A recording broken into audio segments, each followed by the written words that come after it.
नमस्कार, उत्तराखंड प्राइम देख रहे हैं आप। मैं हूं आपके साथ प्रीति राय। बुलेटिन की शुरुआत करेंगे खबर डोईवाला से है, जहां जम्मू कश्मीर के राजौरी में आतंकियों से लोहा लेते हुए उत्तराखंड का एक जवान शहीद हो गया। 29 साल का रुचिन सिंह रावत चमोली जिले के गैरसैंण का निवासी था। जोलीग्रांट एयरपोर्ट पर जवान की शहादत को सैनिक और राजकीय सम्मान के साथ सीएम धामी, विधायक बृजभूषण गैरोला के साथ तमाम लोगों ने शहीद को श्रद्धांजलि दी। जोलीग्रांट एयरपोर्ट पर 2 जवानों के पार्थिव शरीर को लाया गया, जिसमें एक उत्तराखंड और दूसरा हिमाचल का है। वहीं श्रद्धांजलि देने के बाद दोनों शहीद जवानों के पार्थिव शरीर को उनके घरों के लिए रवाना कर दिया गया। रुचिन सिंह रावत जम्मू कश्मीर के उधमपुर यूनिट में तैनात थे। तो वहीं शहीद रुचिन रावत 9 पैरा में कमांडो थे।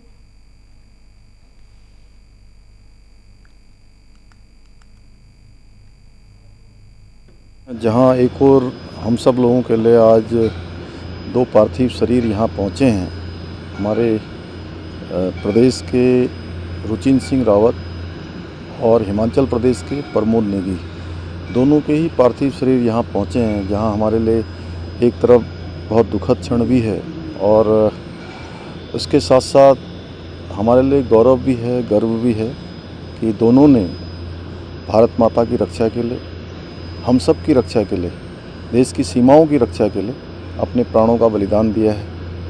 मैं भगवान से प्रार्थना करता हूँ कि भगवान दोनों शहीदों को अपने श्री चरणों में स्थान दें और उनके पारिवारिक जनों को जो ये आघात लगा है, असमय उनको एक बड़ा दुख उनके सामने आया है, उन सभी को इस दुख को सहने की शक्ति प्रदान करे और भगवान उनको अपनी श्री चरणों में स्थान दें। निश्चित रूप से देखिए, हमारी सरकार हमेशा सैनिकों के साथ खड़ी है, हमारे शहीदों के साथ खड़ी है और जो देश के लिए मरने मिटने वाले हैं, जिन्होंने अपनी शहादत दी है, अपना बलिदान दिया है, वो हमेशा हमारे स्मरण में रहें। हमारी सरकार भी काम करेगी और हम उस दिशा में काम करेंगे। उत्तराखंड वीरों की भूमि है, राष्ट्रभक्तों की भूमि है। कोई भी घटना हो, कोई ना कोई जमाने हमारे यहाँ से शहीद होता है। आज हमारे चमोली के नायक रुचिन सिंह रावत और हिमाचल के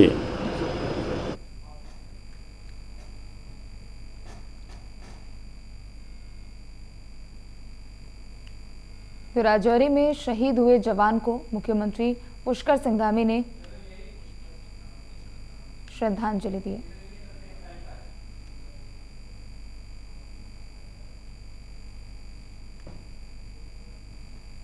तो देखिए, मुख्यमंत्री पुष्कर सिंह धामी ने राजौरी में शहीद हुए जवान को श्रद्धांजलि दी है। देखिए, तस्वीरें भी आपको सीधे वहीं से दिखा रहे हैं।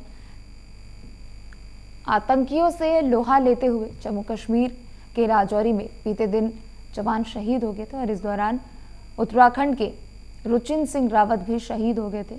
ये तस्वीरें आपको सीधे वहीं से दिखा रहे हैं, जहां मुख्यमंत्री पुष्कर सिंह धामी जवानों के पार्थिव शरीर को श्रद्धांजलि देने के लिए जोलीग्रांट एयरपोर्ट पर पहुंचे थे।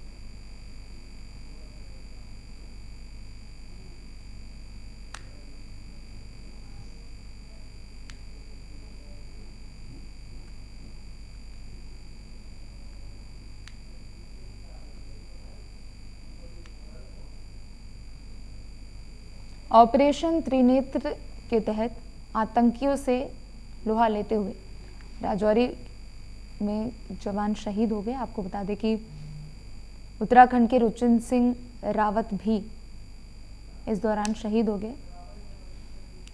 रुचिन के पार्थिव शरीर को जोलीग्रांट एयरपोर्ट पर लाया गया, जहां मुख्यमंत्री पुष्कर सिंह धामी ने श्रद्धांजलि दी है। ये तस्वीरें आपको सीधे वहीं से दिखा रहे हैं।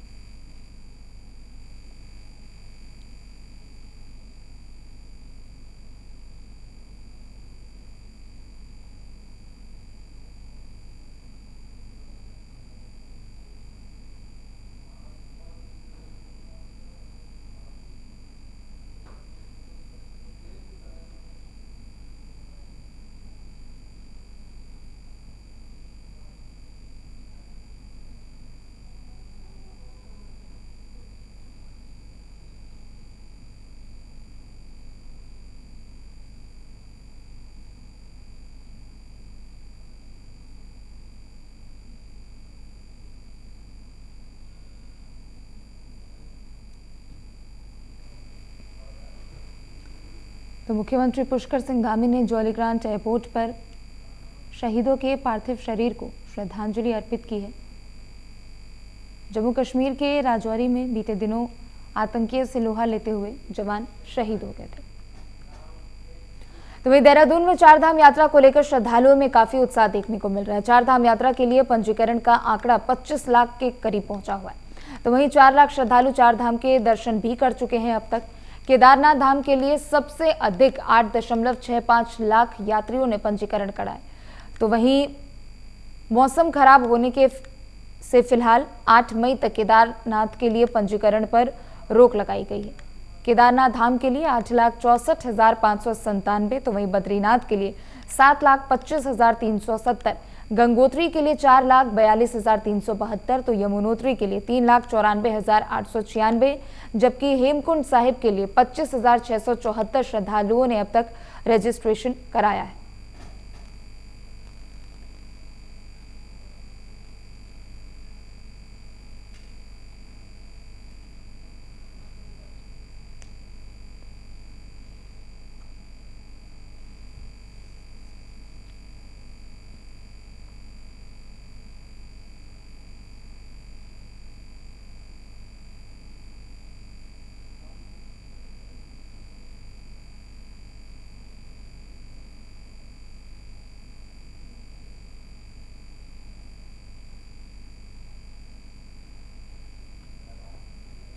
तो देखिए, उत्तराखंड के चारधाम यात्रा के तहत श्रद्धालु रजिस्ट्रेशन करा रहे हैं। आपको बता दें कि रजिस्ट्रेशन का आंकड़ा 25 लाख के करीब पहुंच चुका है। ऐसे में सबसे ज़्यादा श्रद्धालुओं ने केदारनाथ के लिए रजिस्ट्रेशन कराया है। हालांकि फिलहाल मौसम को देखते हुए केदारनाथ के लिए रजिस्ट्रेशन रोक दी गई है। ज़्यादा जानकारी के लिए पवन दीक्षित हमारे साथ जुड़ चुके हैं। पवन, देखिए, अभी ही माफ कीजिएगा, चारधाम यात्रा की शुरुआत हुई है और ऐसे में ही शुरुआती दौर में ही महज कुछ ही दिनों में ये पूरा आंकड़ा रजिस्ट्रेशन का 25 लाख के करीब पहुंच चुका है। बिल्कुल प्रीति, लगातार जो श्रद्धालु हैं चारधाम यात्रा में आना चाहते हैं, ऐसे तमाम बड़ी संख्या में इस बार श्रद्धालुओं ने चारधाम के दर्शन करने के लिए यहाँ पर रजिस्ट्रेशन कराया है। हालांकि मौसम विपरीत है, जो परिस्थितियां हैं वो काफी विपरीत है। अभी तक जो सुचारू रूप से वहां पर यात्रा नहीं चल पाई है। 2 बार यात्रा को रोकना भी पड़ा है और अभी भी फिर से 6 तारीख से लेकर के 9 तारीख तक का मौसम ने अलर्ट जारी किया है, जिस पर वहां पर जिन लोगों ने रजिस्ट्रेशन कराए हैं उन्हीं लोगों को जाने की अनुमति दी जा रही है। हालांकि जिस दिन केदारनाथ धाम के कपाट खुले थे उस दिन बड़ी संख्या में वहां पर श्रद्धालु पहुंचे थे, लेकिन अभी बीते दिनों में जिस तरह से मौसम खराब हुआ, वहां पर एक जो ये लॉन्च आया है और उसके बाद में जो मौसम की मार के कारण वहां पर यात्रा को भी रोकना पड़ा है। ऐसे में एक तरह से जिस तरह से मौसम विभाग के अनुसार जो जानकारी दी जा रही है उसके अनुसार लगातार विपरीत परिस्थितियों के बावजूद भी श्रद्धालु बड़ी संख्या में उत्तराखंड का रुख कर रहे हैं, चारों धामों में पहुंच रहे हैं। जी बिल्कुल, चूंकि देखिए अभी चारधाम यात्रा की शुरुआती दौर ही है और ऐसे में जाहिर सी बात है ये जो आंकड़ा सामने आया है तो कहीं ना कहीं ये कहना गलत नहीं होगा कि चारधाम यात्रा जब अपने अंतिम पड़ाव में आएगा तो इस बार रिकॉर्ड तोड़ श्रद्धालु दर्शन करने के लिए आने वाले हों और ऐसा अनुमान पहले ही उत्तराखंड सरकार की तरफ से जताया भी जा चुका है। बिल्कुल दीदी, क्योंकि जैसे ही रजिस्ट्रेशन की प्रक्रिया शुरू की गई वैसे ही पहले दिन से ही बड़ी संख्या में श्रद्धालुओं ने चारधामों के लिए दर्शन करने के लिए यहाँ पर रजिस्ट्रेशन कर रहे थे और रजिस्ट्रेशन का जो सिलसिला है वो लगातार जारी है। आंकड़े लगातार बढ़ रहे हैं। अभी तक 25 लाख श्रद्धालुओं ने चारों धामों में दर्शन करने के उद्देश्य से यहाँ पर रजिस्ट्रेशन कराया है और उसके अतिरिक्त जो अंतर्राज्यीय श्रद्धालु है वो भी वहां पर पहुंच रहे हैं जिनके लिए रजिस्ट्रेशन की बाध्यता नहीं है, लेकिन मौसम खराब होने के कारण यात्रा बाधित हुई है और यात्रा को रोका भी गया है और एक बार फिर से मौसम विभाग के द्वारा चेतावनी जारी की गई है 6 तारीख से और 9 मई तक मौसम के अनुसार वहां पर परिस्थितियां अनुकूल नहीं है। ऐसे में जो बिना रजिस्ट्रेशन के जो श्रद्धालु हैं उनको वहां पर पहुंचने के लिए लोगों से अपील की जा रही है, सरकार के द्वारा अपील की जा रही है, शासन भी उसके लिए पूरी मुस्तैदी के साथ लगा हुआ है जी। ऐसे में अब चारधाम यात्रा में जो यात्री हैं उन लोगों से मौसम की जानकारी लेके बगैर यात्रा न करें, ताकि उन लोगों को वहां पर दिक्कतों का सामना न करना पड़े। ठीक है, बहुत बहुत शुक्रिया पवन आपका जानकारी देने के लिए।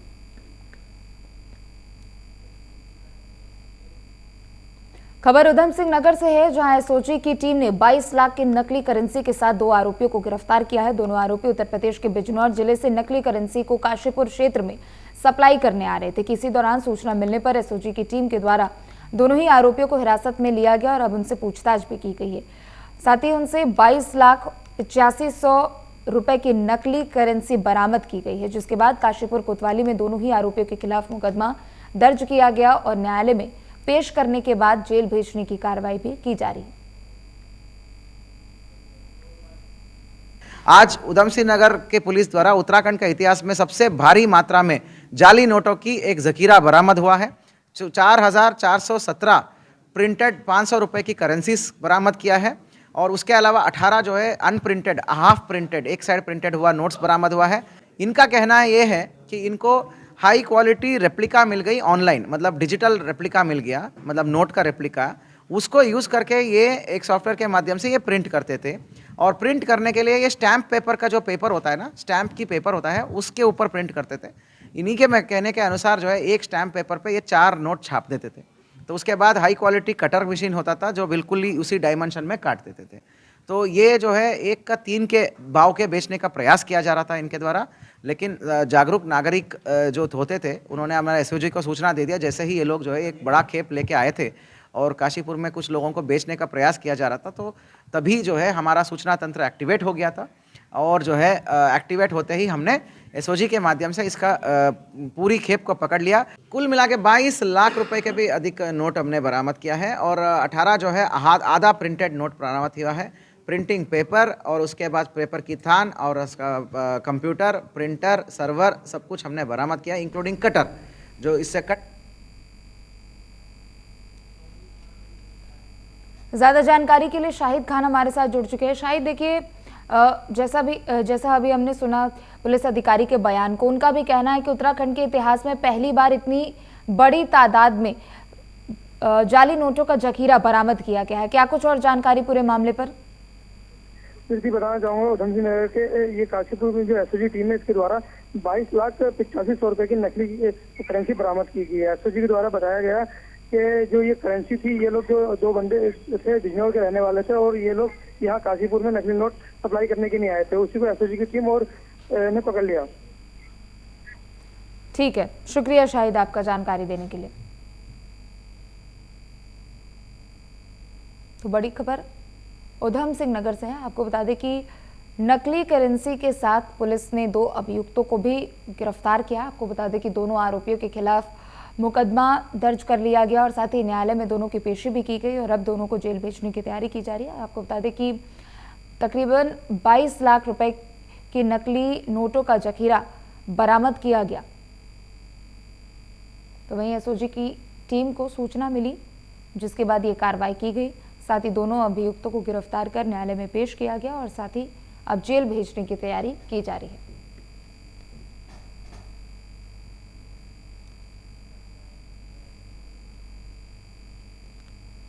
खबर लालकुआ से है, जहां अंग्रेजी शराब की दुकान में आबकारी विभाग द्वारा छापेमारी की गई। तो वहीं कई अनियमितताएं मिली हैं। आपको बता दें कि जिसके बाद आबकारी निरीक्षक धीरेन्द्र बिष्ट ने दुकान से बरामद शराब की बिक्री रोकते हुए 3 दिन के भीतर उक्त शराब के वास्तविक कागजात प्रस्तुत करने के निर्देश दिए हैं। आबकारी निरीक्षक धीरेन्द्र बिष्ट ने कहा है कि जल्दी गुपचुप तरीके से देसी शराब की दुकानों में भी छापेमारी करेंगे।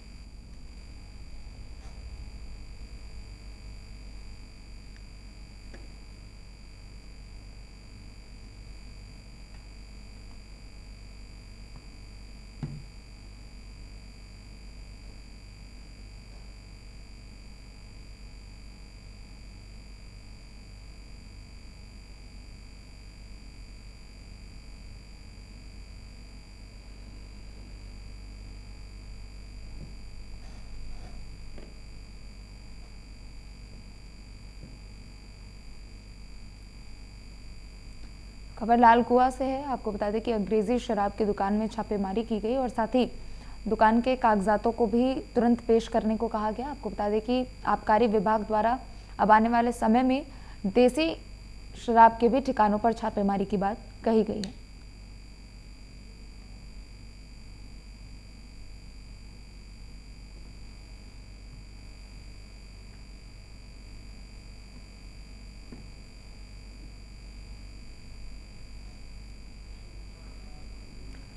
ज्यादा जानकारी के लिए मुकेश कुमार हमारे साथ जुड़ चुके हैं। मुकेश, देखिए, आबकारी विभाग की तरफ से अंग्रेजी शराब के ठिकानों पर यह छापेमारी की गई और साथ ही कई अनियमितताएं भी देखने को मिली है, क्या कुछ और जानकारी?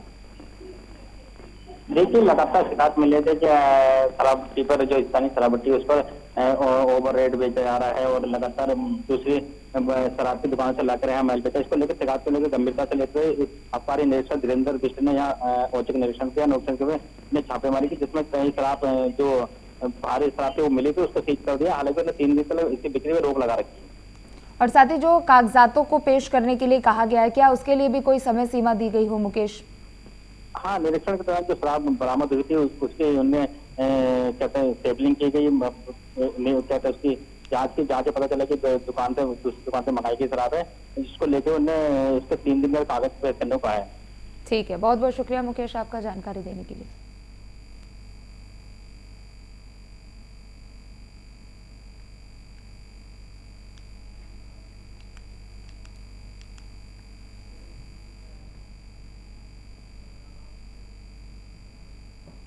तीस दिसंबर 2022 को रुड़की के पास मंगलौर में एक कार दुर्घटना में घायल हुए क्रिकेटर ऋषभ पंत स्वस्थ हो रहे हैं। सोशल मीडिया अकाउंट पर डाली गई वीडियो में क्रिकेटर ऋषभ पंत ने लिखा है कि खुश हूं कि अब बैसाखी के दिन और नहीं। 4 महीने बाद क्रिकेटर ऋषभ पंत ने अपने ट्विटर अकाउंट पर वीडियो भी शेयर किया है। इस वीडियो में ऋषभ पंत बिना स्टिक के सहारे चलते हुए दिखाई दे रहे हैं और काफी खुश भी नजर आ रहे हैं।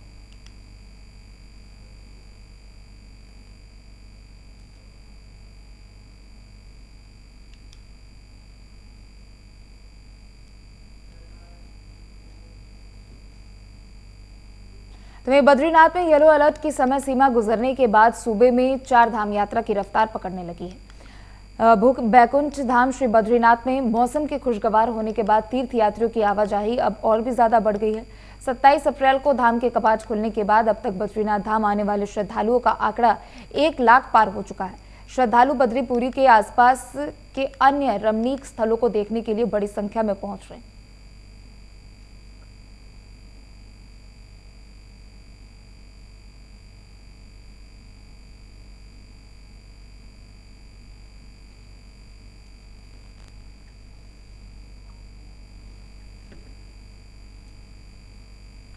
तो 4 धाम यात्रा पर खराब मौसम के कारण एक ब्रेक लग गई थी, तो वहीं अब मौसम अब खुशगवार नजर आ रहा है। आपको बता दें कि मौसम सही होने के बाद अब बद्रीनाथ में यात्रियों की आवाजाही बढ़ रही है और अब तक कुल 1 लाख लोग बद्री धाम में दर्शन कर चुके हैं।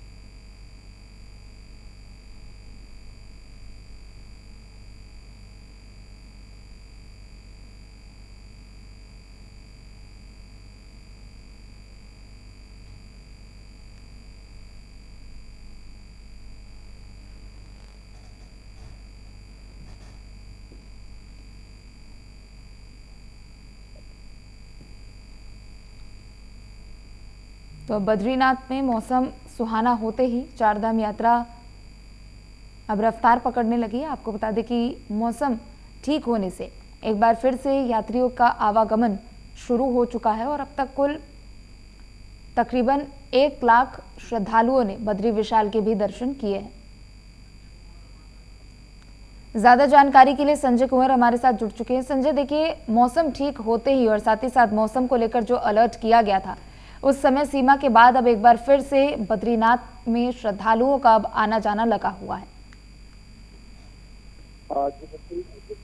जो येलो अलर्ट और ऑरेंज अलर्ट का जो दौर था पिछले 4-5 दिनों से वो अब पार चला है और इसका सीधा असर आप देख रहे हैं कि चारधाम यात्रा पे पड़ा हुआ है। केदारनाथ सहित बद्रीनाथ धाम में भी मौसम खुशगवार है। आज सुबह से ही पूरी धूप के बीच लगभग 3 से 3,000 करीबन श्रद्धालु जो है सुबह भ्रम मुहूर्त से ही सिंह द्वार के आगे लंबी लंबी कतारों में देखे गए। और अगर बात की जाए कपाट बंद होने से अब तक की, तो लगभग जो आंकड़ा है बद्रीनाथ धाम में अकेले 1 लाख अपार कर चुका है श्रद्धालुओं का। और अगर इसी तरह का खुशगवार मौसम रहा तो इस बार जो है पिछले साल का जो रिकॉर्ड है वो भी तोड़ने के प्रयास लगाए जा रहे हैं। इसको देखते हुए बद्रीनाथ प्रबंधन जो इसका प्रबंधन करने वाली पीकेटीसी समिति है वो जो है पूरे तौर पे जो है युद्ध स्तर पर जो है वहाँ पे उनके उच्च अधिकारी और खुद जो पीकेटीसी के जो अध्यक्ष हैं वो बद्रीनाथ धाम में ही मौजूद है और पूरी यात्रा व्यवस्था को जो है सुचारू करने के लिए तत्पर रूप से वहाँ पे कार्य कर रहे हैं। जी ठीक है, बहुत बहुत शुक्रिया संजय आपका जानकारी देने के लिए। तो वही विकासखंड देवाल स्थित लाट देवता मंदिर के कपाट खुले हैं। आपको बता दें कि बीते पूर्णिमा के दिन शुभ मुहूर्त पर अपराह्न 1:30 बजे के आसपास पूरे विधि विधान के साथ श्रद्धालुओं के दर्शन के लिए कपाट खोल दिए गए हैं। तो वहीं इस अवसर पर थराली विधायक भोपाल राम टंटा, प्रमुख संगठन के प्रदेश अध्यक्ष दर्शन दानू भी मौजूद रहे। पहली पूजा उत्तराखंड के मुख्यमंत्री पुष्कर सिंह धामी और साथ ही पर्यटन मंत्री सतपाल महाराज के नाम की हुई। इस अवसर पर श्रद्धालुओं की लंबी कतारें भी लगी रही और भक्तों को जौ का प्रसाद देकर आशीर्वाद दिया गया।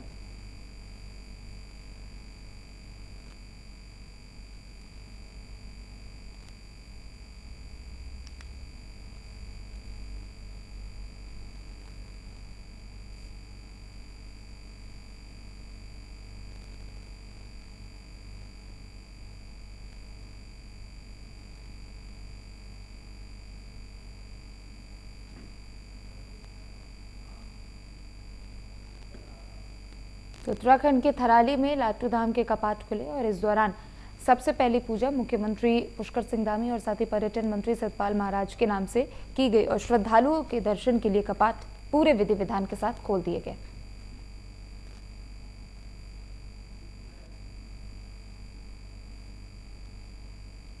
तो वहीं रामनगर क्षेत्र में 2 अलग अलग स्थानों पर 2 लोगों ने संदिग्ध रूप से फांसी लगाकर आत्महत्या कर ली। घटना के बाद मृतकों के परिजनों में कोहराम मचा हुआ है। इस घटना की जांच में पुलिस जुट चुकी है। आपको बता दें कि घटना के संबंध में जानकारी देते हुए कोतवाल अरुण कुमार सैनी ने बताया कि 35 वर्षीय व्यक्ति ने अपने ही घर में अज्ञात कारणों के कारण फांसी लगाकर आत्महत्या कर ली और साथ ही पुलिस ने दोनों के शवों को कब्जे में लेकर पोस्टमार्टम के लिए भेज दिया है और इस पूरे मामले की पुलिस जांच पड़ताल में जुट गई।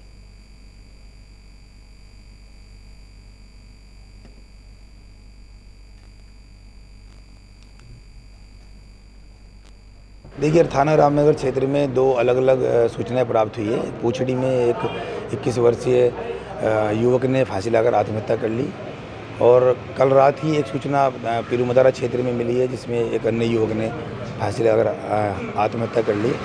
दोनों के शव को पुलिस ने कब्जे में लेकर पोस्टमार्टम के लिए भिजवा दिया है और उनके परिजन मौके पर हैं और इस संबंध में जो भी आवश्यक जानकारी की जा रही है और जानकारी के बाद आवश्यक वैधानिक कार्रवाई की जाएगी।